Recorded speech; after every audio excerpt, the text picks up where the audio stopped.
I'm Guy Garvey. This could be my finest hour in Manchester's Central Library on a beautiful sunny Sunday afternoon, and anything could happen because it's live! Everyone sounds as terrified as I feel. I'm delighted to have everybody in the room today, and everybody listening at home, of course. Without further ado, my very beautiful co-host, one of my musical heroes as well, Philip Selway from Radiohead, everyone. Hi there. So it's not only me on here this afternoon. We've got other guests. We've got Stephen Morris from New Order. Jim James from My Morning Jacket. And there's also a fantastic session from Heartless Bees. And we'll also be making a very special donation today to the library, which is in memory of my friend and colleague Scott Johnson, whose father Ken will be speaking to us shortly. We will of course also be hearing from the be-pedia as always, but for the very first time ever it's going to be be-pedia live.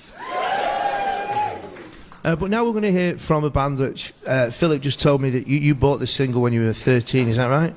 I did, yes. I bought the album for my 13th birthday, played it to death, still play it to death, favourite all-time band. You see, we figured as there was going to be two drummers on the programme today, it might be a good time, two world-class drummers, it might be a good time for me to have a couple of drum lessons. So I'm going to be learning to play the drums in Manchester Central Library. And very fittingly, this song is by The Beat. It's called Mirror in the Bathroom, and I'm sure you all know it. Put your dancing trousers on. Mirror in the Bathroom by The Beat. From their debut album, I Just Can't Stop It, released in 1980. Apparently, Philip, he wrote the lyrics to that on a building site. Really? Yeah, he was working as a brickie, and he wrote lyrics to it. The other fascinating fact I know about that song is it was the first one to use the Fairlight digital recording process. Okay. And apparently, during the recording of that single, the Fairlight, which is like a great big digital thing, it was the first time that they weren't using tape to record. It broke down so often that the engineer had to put a sleeping bag under the desk and stay there in case it broke down again. Fantastic. Another Beat-related bit of trivia go on. is that their second album, Weapon, I think that was the first digital record ever released. Really? I think so. I could be wrong on national radio, but I'm willing to go with it. The lovely thing about Six Music listeners is this: if either of us are in any way wrong on any of the facts, there's an army of pedants that won't let us get away with it. In fact, we've got some in the room. How are you feeling, Central Library? Yeah, okay. So we're going to hear a tune from Cream in a second. Do you rate Ginger Baker as a drummer? Be stupid not to, really, wouldn't I? That double kick drum technique.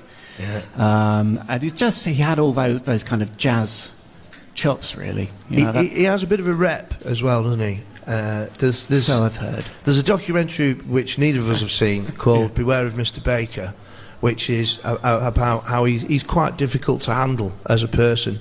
A friend of mine who shall remain nameless, who worked at a studio that shall remain nameless, reportedly was working with Ginger Baker, and Ginger Baker told him that something he'd done was all wrong. He was like, "That's too quiet." My friend sort of went towards the desk to turn it up, and he went, "No, don't turn it up." And he just left him in that limbo. Which sounds like the most unreasonable behaviour I can imagine. But this is all hearsay, and could not be true at all. We're going to hear the tune NSU from Cream. Note that the chorus is what sounds to me like a paranoid howl of fear. Rather than write lyrics for the chorus, he just decided to scream the chorus on this tune. After this, we're going to hear an interview that you made. Do you want to tell us a little bit about it, Philip? Absolutely. We spoke earlier about the donation of a drum kit that we're making today to Manchester Central Library. And I spoke earlier to Ken Johnson, who is the father of Scott Johnson, who the kit is being given in memory of. I worked with Scott on Radiohead tours. He used to do my drum teching for me. He was incredible person, consummate professional, just a lovely, lovely personality to have around, a very calming influence to have around. And Scott was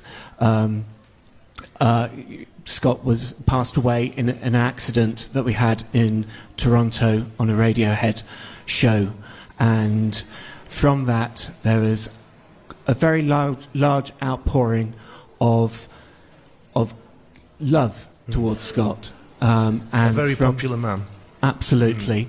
And from that, the Scott Johnson Memorial Fund was set up, and today we're seeing the last drum kit from that fund actually being placed in Manchester Central Library. Which is an amazing achievement, isn't it?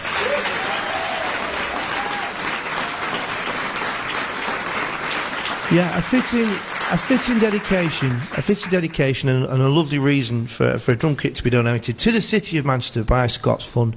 Let's hear grumpy old Ginger Baker playing his drum kit now, though, with remember to listen out for that paranoid scream of fear in the chorus of NSU by Cream. I'm here with Scott's father, Ken Johnson, joining us here in Manchester Central Library today. Now, the past week I've been talking to lots of people who were involved with Scott, who worked with Scott. I was just wondering, Ken, if you could tell us a bit about Scott's musical origins, if you like, his first inklings of musical talent. Yes, indeed. Thank you, Philip. Scott enjoyed music from a young age, played viola from 6 and guitar for a few years, but always wanted drums and started to play drums when he was 11. But skipping a little bit of time out there, he went on to work. He had a Saturday job in a music shop in Doncaster, and eventually decided that that's where he wanted to be full time, and worked there for 7 years. But the breadth of contact and friendship through the contacts in the shop really proved to be excellent. And it introduced him to all music genres, really, and to lots of people. But he'd been playing in bands, writing stuff from being 15. I always used to dread when they got a gig in London, because that used to cost me about £200 and hire a van, and I was the roadie, of course. But he then played locally, really, in rock bands, in soul band, and again the friendship grew. You know, I think that's the thing that's often missed. People don't realise how much association there is outside the music, but inside the music, yes, they're all friends. Yeah, absolutely. These past few years, though, I've been really struck both by you and Sue, how you've, through Scott's Memorial Fund, how you've wanted to reach out and take care of all of Scott's colleagues and friends. It's an amazing fund that you set up. How have you found yourself having that fund, and what do you hope will come out of it? Yeah, it wasn't a pre-planned issue. From the funeral, we were given monies instead of flowers, some £1,200 in fact, and subsequently from Radiohead fans, they started all on their own without any reference from ourselves, and generated some more cash. And Keane also produced a 4-track album out in the States, and they've given us the royalties from that as well. We decided initially that we would bring music to schools, to teachers. That was the thought. Paul Mundy and Matt Dabbs, we decided that that would be the route. But then when we had a discussion, we felt perhaps there wasn't enough to make an impact. So we stayed with the drums, the electronic drum kits, thinking that kids would get to practice on them that they wouldn't do at home. So that was the philosophy, and today is the presentation of the 17th kit. You told me an anecdote about a particular phone call that you had. Yes. A peculiar phone call, yeah, just a few weeks after Scott's death. I was otherwise engaged in the bathroom. I don't know if everyone will want to know about that, but attending some paperwork when the phone rang, and I'd missed the call. So I went downstairs and had a look and saw that the number was from France, because I used to work in Paris. And I assumed it must be my friend Bertrand in Paris. So I dialed the number and said, "Hello, Bertrand. Is Bertrand there?" to the lady. And they said, "No, this is Elton John's residence in Nice.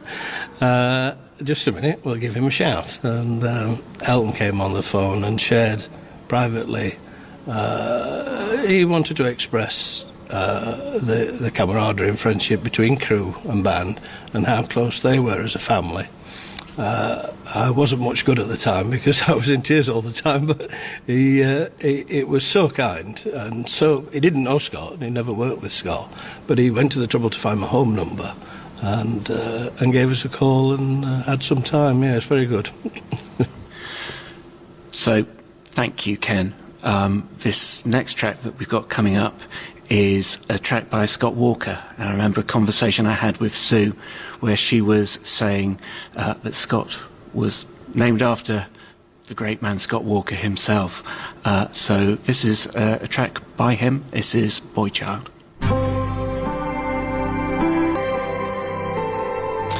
Scott Walker and Boy Child. That was gorgeous, thanks to Ken. And yeah, wonderful stuff. So on Scott's drum kit, after this short trailer we're going to play, earlier on, Philip attempted to give me my first drum lesson. We recorded it before the audience arrived here because, well, you'll see why. All that coming up after this. Six Music. The Library. So, an ambition realised now. The drummer from perhaps my favourite band giving me a drum lesson in the most beautiful building in Manchester, the Library. Phil, thanks for this. Absolute pleasure, Guy. Is this the actual kit that's been donated to the Library? This is the very one. So this is going to be living here at up in the Music Library here at Manchester Central Library now. There you go. So anybody who wants to come and use this kit knows that not only Philip Selway, but Guy Garvey, the newest drummer in town, has played on this kit. Soon to be the best drummer in town. Oh, this is it, under your expert tuition. So we noticed, first of all, that the exact right sound for EastEnders, this kit. Yeah. So I'll show you what I've got. Okay. Okay. And then we're missing the lowest one there, aren't we? Oh, or is it? There. I'm there. It's the omnibus version. I'm right in the middle of it.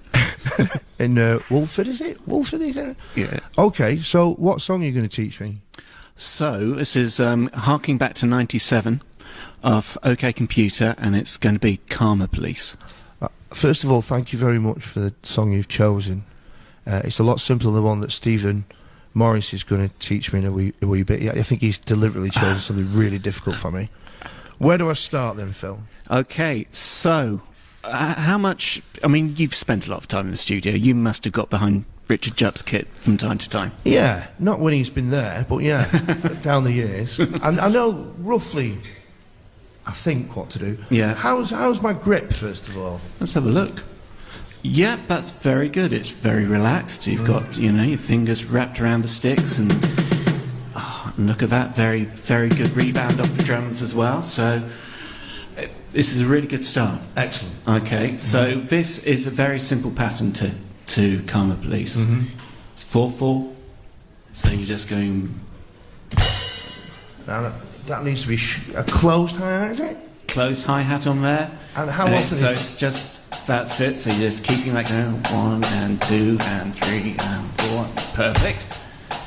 So then you've got the kick on the 1, the snare on the 2. It's lovely. And then you can throw a few cheeky doubles in on there, on the kick. Yeah, you see. Yeah? That's brilliant. Shall I try it with the song? Yeah, just another tip Oh, is yeah, you go get on. a bit further into it. On the outro, so there's that big release moment. Save your ride for then. Okay. And you can sing along at that point as well. I do. Right. Okay, right, great. Right, here comes the song. Would you mind counting me in? Yeah. It's a crash Here at we the go. front, isn't it? Okay, yeah, you just going through the count. Here we go. I'm watching Tom's backside at the moment. Yeah. He's got a nice little bum, actually, hasn't he? Hey, it's not bad, It's not actually. bad, He's is worked it? on it over the Yeah, years. yeah. Here we go. In.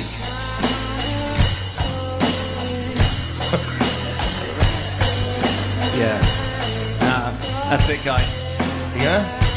Now play it like you mean it. That's it.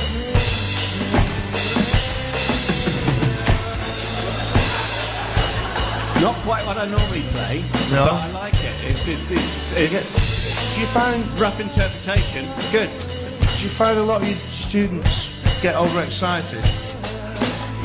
You're my very first student, actually. Oh, really? So, yeah. Okay. And I'm the one here with the overexcitement at the moment. I think we're going to listen to this beautiful song, unadulterated by my lack of skills. Wonderful.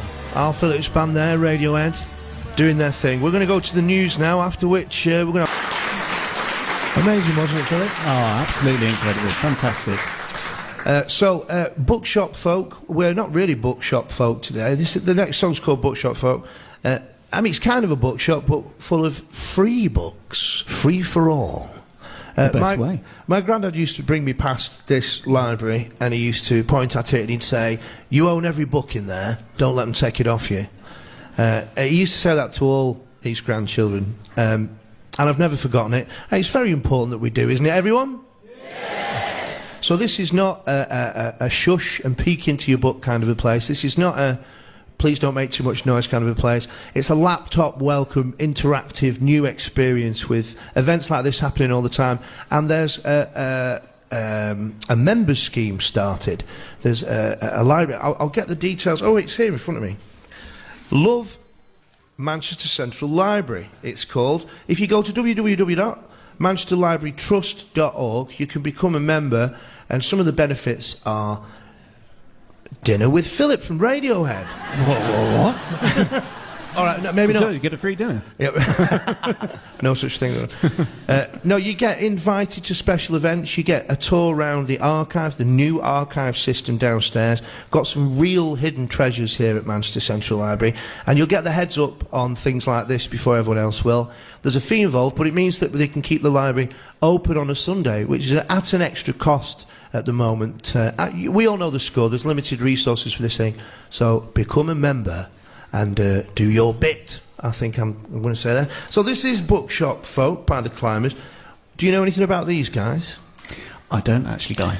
Well, they're part of the Willcommon Collective, which is Brighton-based. The Leisure Society are part of that group of people.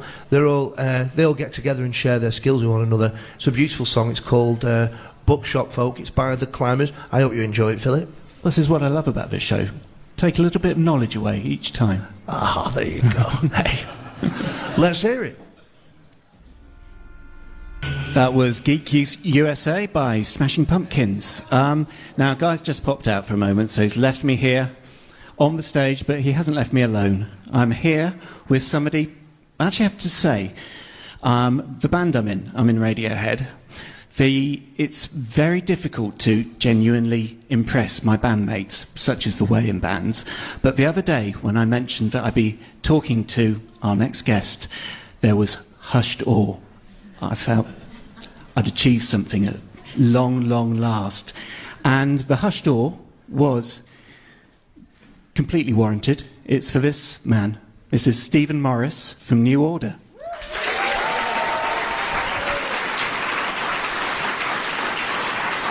Crikey. Blimey. Made Radiohead go all quiet. Blimey. Yeah, I don't know what to say, Philip. I really don't. But all I can say is thank you very much. It's a pleasure. It really is a pleasure to be here in Manchester Library. It's fantastic. Yes, I mean, kind of all the weird and wonderful places that you must have played in over time. You know, in New Order, Joy Division, the other two, and Bad Lieutenant. Whereabouts on the kind of weird and wonderful axis does Talking Drums in Manchester City Central Library fit for you? It's completely off the map, really. I never thought... I mean, I came here as a child to the theatre, but I never thought we'd be allowed to bring drum kits into the library, because back in them days it was discouraged. But nowadays there's this sort of policy to allowing young people to make a bit of a racket in the previously quiet place. And I think it's brilliant. I think I really do. It is. I mean, when you were first starting to play, what kind of places did you find to practice in? The only place I could practice was my dad's bedroom, and that wasn't very popular with the people next door or the passing dog walkers. They would register their disapproval by shouting "shut up" and things like "where are the Indians?", which I never understood, but they have a funny sense of humour in Macclesfield. But yeah, it was just in a bedroom, and you had to shut up by 6 o'clock. And to have somewhere where you can actually go and practice, because one of the main things about playing the drums is you've really got to practice. You've got to practice. And it's great fun. It's great fun too.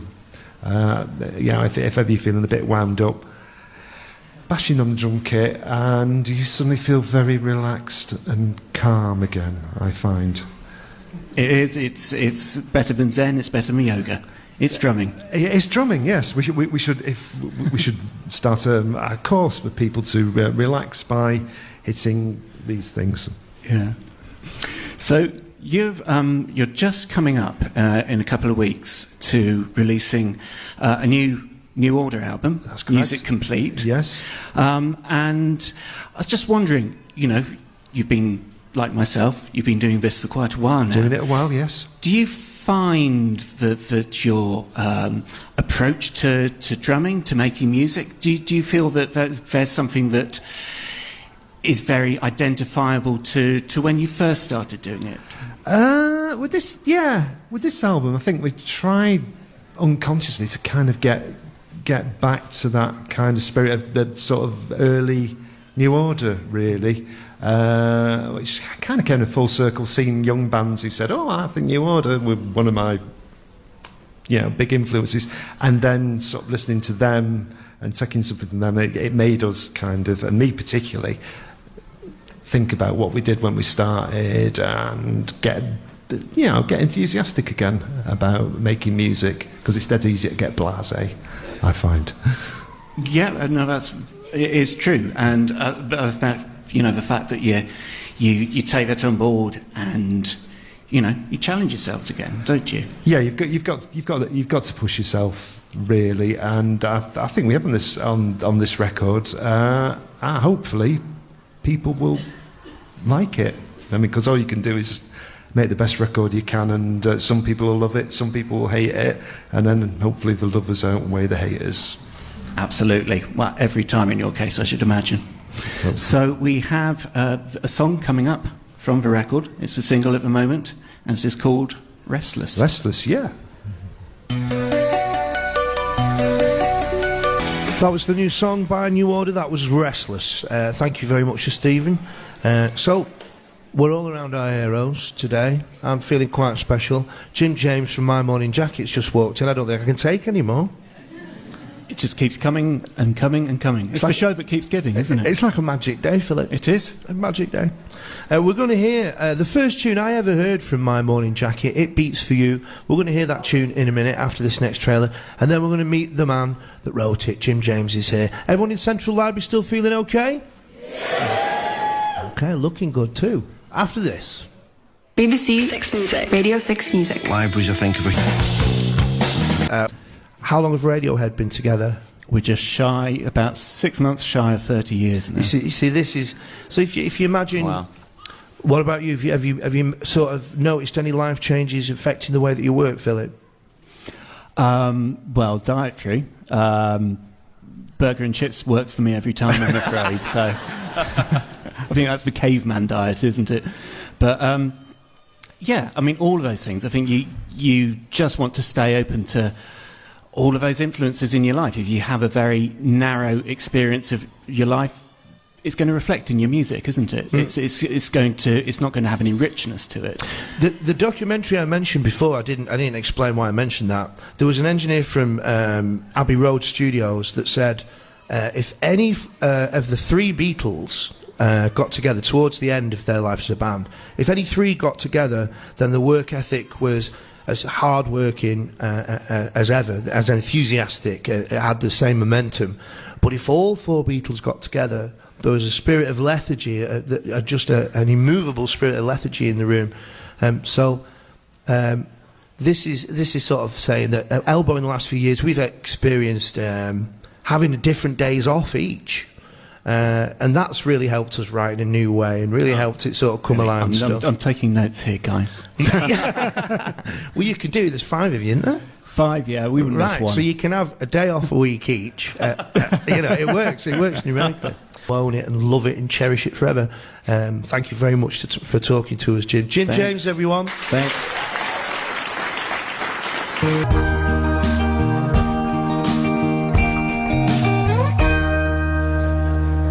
My Morning Jacket, and that's Get the Point from their new album, The Waterfall. And what a wonderful man. Guy Garvey from Elbow here with Philip Selway from Radiohead. And could you hear his heart beating? Could you hear the size of his heart sat next to us? Jim James just then.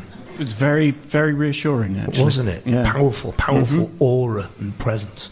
Could you feel it, everyone here? Yeah. How's everyone feeling? Okay? Yeah. How much, incidentally, did you pay to get into this library today? How much? How much? Nothing! Exactly, let's keep it that way. Library should always be free. That was Get the Point from the album The Waterfall, which you all must own. And now we're going to hear from Buddy Rich. The song is The Beat Goes On. Philip, what can you tell us about this? Well, Buddy Rich, he's one of the all-time great drummers. He claimed that he never had a lesson, or claims that he never practiced. I tried the same approach and didn't quite work for me in the same way. Anyway, this is a song called The Beat Goes On, and this features an incredible vocal from his daughter Kathy. So this is Buddy Rich and The Beat.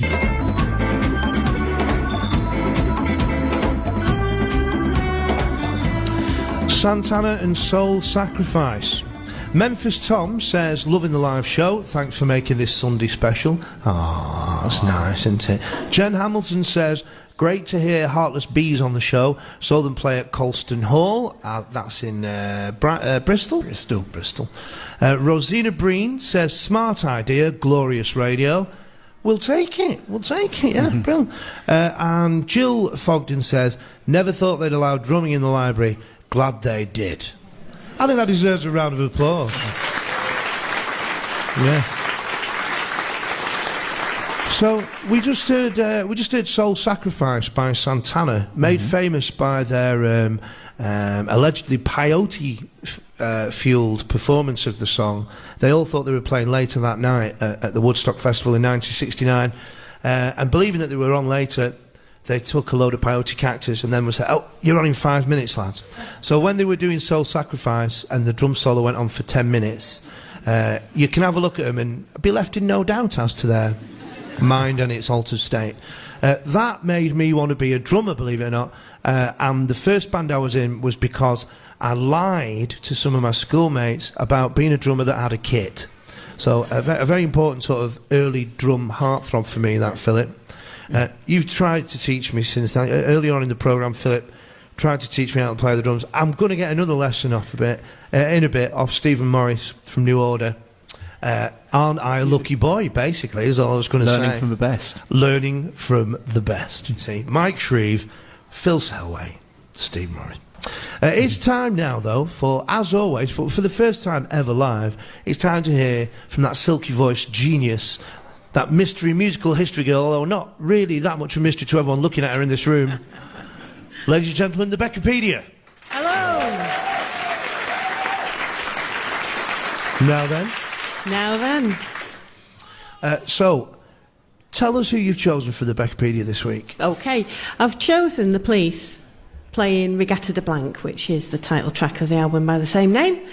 But more specifically, I wanted to talk about Stuart Copeland, because I think he's an extraordinary drummer.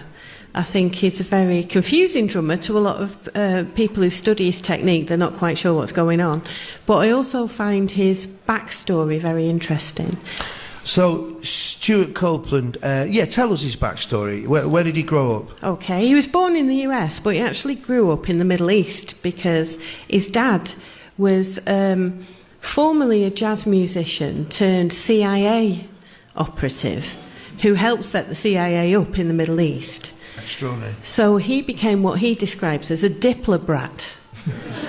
And he went to live in the Middle East age 2 and stayed there for all his formative years. And the poor thing only heard 2 hours of Western music a week. And the rest was presumably the stuff that was happening around him. Arabic music, Middle Eastern music, yes. Do you think that's informed his style of playing? Very much so, because if you listen to Eastern music, the way in which the beats in the bar work are completely opposite to Western music, whereas we tend to go 1, 2, 3, 4. Eastern music tends to go 1, 2, 3, 4. I see. So he does a kind of upside-down drumming. He describes it as upside-down drumming, and it makes it easier to play things like reggae if that's the way you've been brought up. Do you concur with that, Philip? Does that sound right? Absolutely. I mean, I've always seen his drumming as being kind of back to front, really. And do you admire him? Oh, absolutely. Yeah, he was kind of my first single was A Message in a Bottle by The Police, and his drumming was one of those initial impetus for me to go on and start drumming. Mm-hmm. And it's really hard to figure out what he does. I've still not completely got my head around it yet. Yeah. So it lends his playing to reggae. And why have you chosen Regatta de Blanc specifically? Because I like it very much. I mean, I like a lot of different police tracks, but in particular, Regatta de Blanc has this mad opening with these really crazy rim shots going on, which I think are played live with a bit of reverb on them. Now, the be-pedia and I rarely disagree, but we do disagree on this point, right? We're going to let Philip choose, because he's the expert, right? But on the front of this song, when it comes in, and I want you to say Guy or be-pedia over the intro when we hear it, right? So we'll have to keep Philip's mic open for the beginning of the song. Okay, we're all set. So what's your theory? My theory is that there's a digital delay, which is an echo effect. Nah. There's on the snare at the beginning of the song, right? I think there's a 1-slap digital delay on the snare. And the be-pedia, who's behaving like one's older sibling or something... How strange. ...says that there isn't. So I will accept whatever you decide. Let's hear the tune. And you lot, why is she telling me all this? Because she wants to know. Not bad. Here it is, Regatta de Blanc.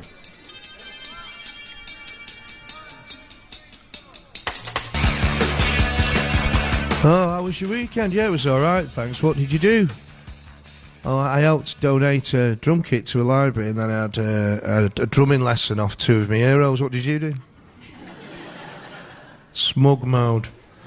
So I've come back over to the kit to complete my humiliation in the company of one of the great drummers, Stephen Morris of New Order, everybody. Oh, thank you. Thanks, Gareth.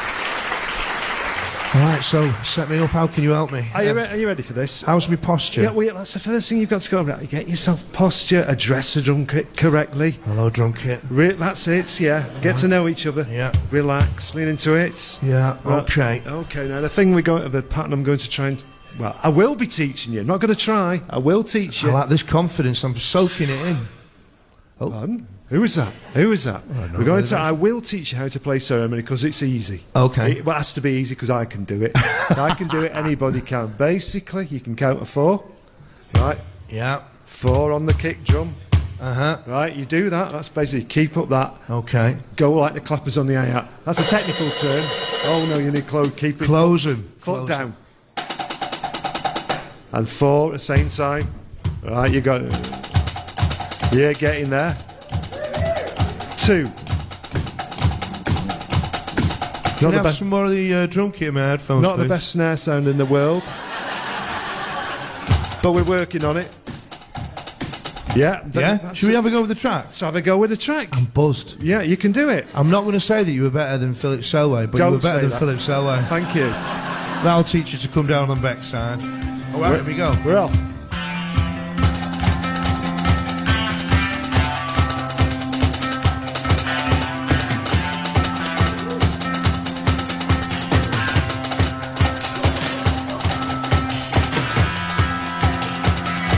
Yeah? Oh, I'm behind. I've lost my play. Off you go. It's there. It's hard work. You're great. You're doing it. You're doing it. Is that working for everyone? Yeah. Come on. Oh, Right. thanks very much, It mate. was my job. You can have it. There you go. There we go. Stephen Morris, everybody. Thank you. Ceremony by... And only a little bit adulterated by my playing at the front there, but I was actually secretly quite pleased with my performance. I don't mind telling you, Manchester Central Library. Yeah. Thank you. Yeah. Thank you. Yeah. So, would you ever attempt to cover a song like that, Philip? Well, we've done very, very few cover versions in Radiohead, mostly because we would want to show ourselves up. But that song, Ceremony, that was one that we did actually show ourselves up on quite badly. Amazing song, and as you say, it's with that kind of effort that needs to go into that drumming. Yeah. I felt like I'd been kind of on a 7-week workout session after playing that one. Some energy there from Stevie. It's quite unbelievable. I appreciate now the work that goes into being a drummer. I'm going to give Richard Barrage up. I'm going to give him less stick than I used to. No pun. Can I ask you something, Philip? A drum fill's named after you? Or Phil Collins? That has been suggested as if when you do your fantasy biographies. Oh yeah, yeah, really. Oh yeah.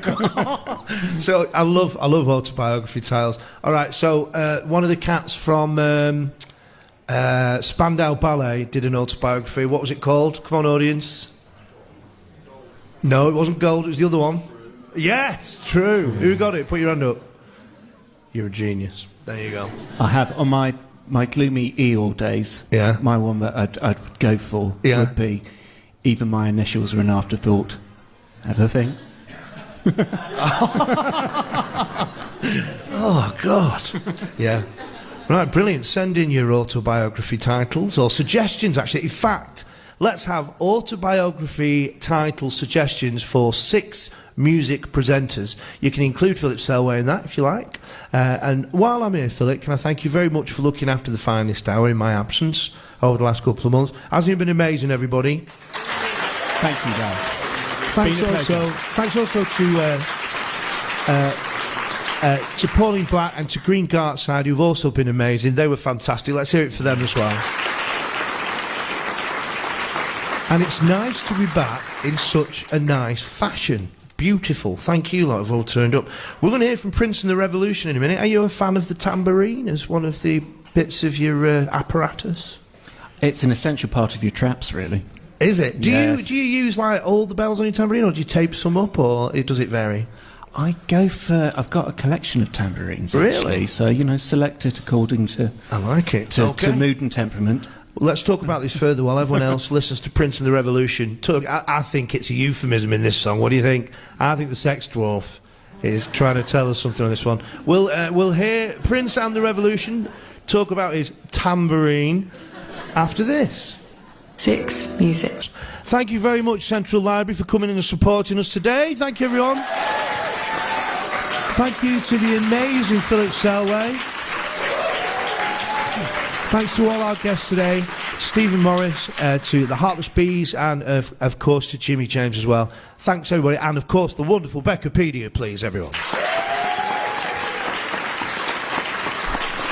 I'll be back in my regular slot this time next week. We're going to finish the programme now that the drum kit has been delivered. Scott's drum kit, a permanent fixture of this beautiful library. And we're going to leave you in the hands of people who remembered Scott. Some fond memories of him. Thank you, everybody. Give yourselves a round of applause. See you next week. Job up next.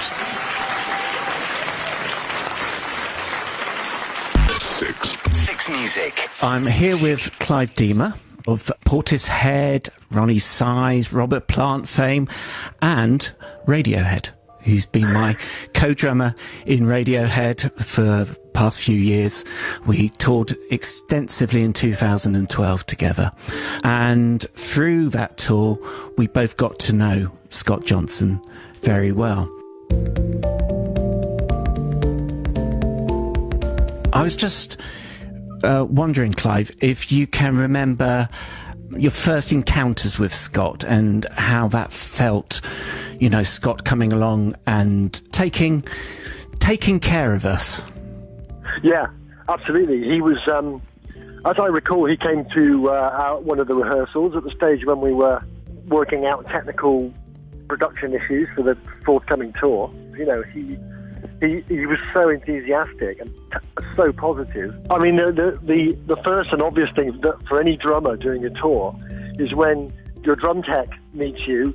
He makes notes about how you set the drum kit up. He takes measurements. He makes markings, and it's that telltale sign that you get to the drum kit to do the show. You sit down, and every single little thing there is precisely where it should be. You know, it was that real sort of attention to detail and that alertness for anything that needed to be done. He was there like a shot.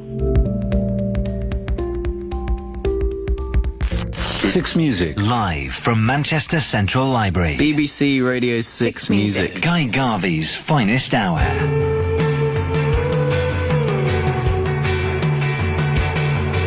I'm here with Richard Hughes from Keene. Now, you speak to anybody about Scott and you just hear a lot of praise. I mean, for you, how did you find working with Scott? Scott was such a positive guy. He was, there was nothing that was too much work or that he didn't want to get done. He was a real perfectionist, and I don't know how, but he could tune anything to sound good. Scott made me a drum when I bought this fancy, stupid car that was a particular shade of green, and he surprised me with a drum that he'd made. That he'd gone to the company and found the paint colour, and he'd sprayed it the exact same colour as this car. He was the kind of guy that would just completely take your breath away, just surprising you with some act of kindness. One of my memories of Scott, when we were in Philadelphia, he recreated with our tour accountant the sequence from Rocky, running up the up the gallery steps and everything, and following our tour accountant running through the streets of Philadelphia. For me, that kind of summed him up, really. You know, it was just like that very dry humour, and he's very self-deprecating as well.